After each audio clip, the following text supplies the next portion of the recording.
And you're watching The Never Show, where we do what we got to do this holiday season to get you a movie review. Hey, how's it going, YouTube friends? It's me, your one fuzzy boy, Never, back at you again in the worldwide ick with the world gone crazy. So you need movie reviews. My show is here for you. Yes, it is the only show with lemon-scented limes, lest I forget, and the only show with a supernatural, super awesome third eye. I know this joke is bad, but if you did, laugh! Then thank you. It's Wednesday again, or at least I hope it's Wednesday. My schedule's a bit of a mess. So we're really trying to get these movie reviews out to you. Thank you for clicking that subscribe button and that little bell icon and adding me to your YouTube experience this holiday season. With that said, it's time to get on to a movie review. Let's get into it, shall we?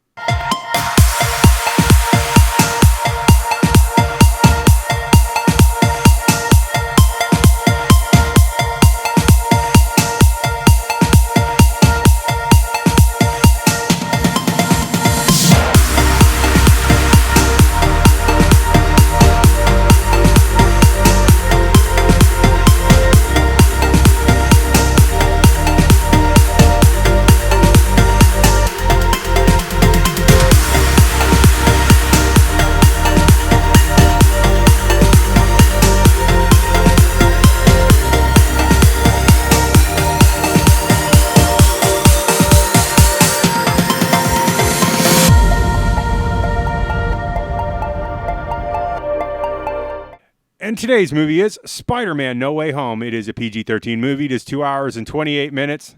So don't drink the Super Slaker, kids. It came out the 17th of December, so we're a little late, but not too late, thank goodness. And it is from director John Waits. He's done quite a few of the Spider-Man movies now, and we do like his style. Chris McNamara and Erik Sommers did the script on this, based on the works of Stan Lee and Steve Ditko.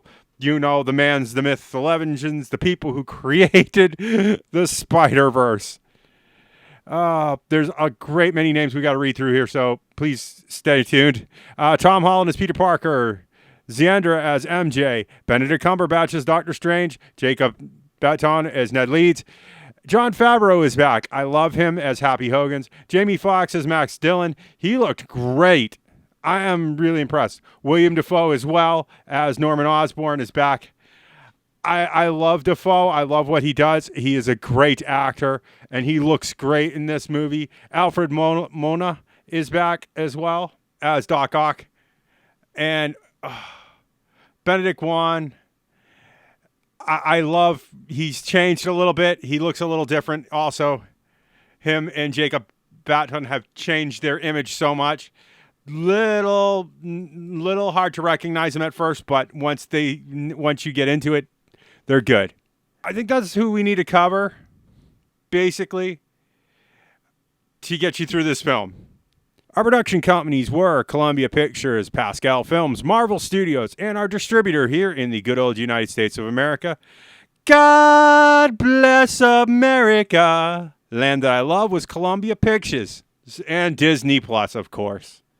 Special effects were done by Captive Dimensions, Cinestite, Digital Domain, Framestore, Luma Pictures, SSVFX, Scroggins Aviation, and Sony Pictures Imageworks. Great names all around. Picture is wonderful visually, and the special effects department should pat themselves on the back on this one. And now for my thoughts on the film. Oh, this one was a hard one because I like it so much. But it's got that Uncle Ben moment, man. And I was crying. And I thought this series was going to skip the Uncle Ben moment because Uncle Ben is never mentioned in this series. But we have it, and it is... the waterworks came on. 200-pound kitty man crying in a theater here. And it's so hard. I love what they've done here. They have so many good names, though. We have Andrew Garfield back, my least favorite Spider-Man. I have vague memories of him being sort of okay and sort of not. And then our favorite Spider-Man, Tobey Maguire, which I feel like he could have done at least 2 more films. I felt like he was still good enough, but they just let him go. And I feel like they should have pushed for another 2 films from him. And he was still good. He still got it. and they have so many good names here. My biggest concern is Jacob Batten and Benedict Wong have drastically changed their looks in the film. It was a little bit hard to catch up with them all of a sudden, but you get used to it, and you see Ned Leeds and Wong behind the thing, and finding out that Wong is the new Sorcerer Supreme was a little bit of a what kind of thing. Jon Favreau did show a lot of age towards the end, and I feel like special effects should have helped him towards the end of the film a little bit. Maybe some makeup or something. And I love him as Happy Hogan, but you can tell that between the start of the film and the end of the film, well, time hasn't been too kind to him. William Dafoe looked excellent along with Alfred Mona. I still can't believe that William Dafoe is still doing stuff, and he looked great. So did Benedict Cumberbatch.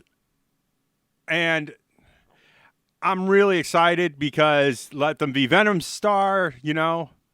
Tom Hardy was back at the end. And I don't want to spoil the Mexican fun for you guys. So you're going to have to go watch this because I feel like it's too easy to spoil. I do want to see what CinemaSins thinks just because it was a 9.0 on IMDb and a 94% with a 99% audience score. How can you not like Spider-Man? Even if it's a bad Spider-Man. And they do admit that the Spider-Verse is basically a wibbly-wobbly mess in every film now. They have to, because it gets confusing. There's too many Spider-Mans, and none of them have any resolution in any of their films other than they go on to keep being Spider-Man. Okay, with that said, I definitely see this as a TV watch, definitely a DVD buy. I was a little worried that this was not going to be able to be a theater rewatch, but things are okay now. You know, that geopolitical worldwide ick that's going on. But I suggest you go see this before stuff gets worse. So hurry along to the theaters. With that said, I think this is as much justice I'm going to give this film. I really like it. I think you should go see it. If you do, let me know in the comments. That's what they're there for. With that said, you know how YouTube works. Likes and views. So if you like what you see in here, make sure you hit that like button. You know all comments are 100% guaranteed response. I don't have to tell you what to do. Please fill up that inbox, man. I love it. It is the highlight of my day. Thank you for questioning me on things. Thank you for hitting me up. And I will get to you as soon as possible. You know I have to ask. I have an Amazon. I have a Patreon. It is not without your support through this year that has kept this channel afloat. I don't know how I do it without you. Thank you for supporting me, and thank you for supporting my American dream. And with all that said, for a final time, if you want to see more of this nonsense, make sure you hit that subscribe button and that little bell icon. Every time a bell rings, an angel gets its wings. And I will see you all in the next movie review. Bye!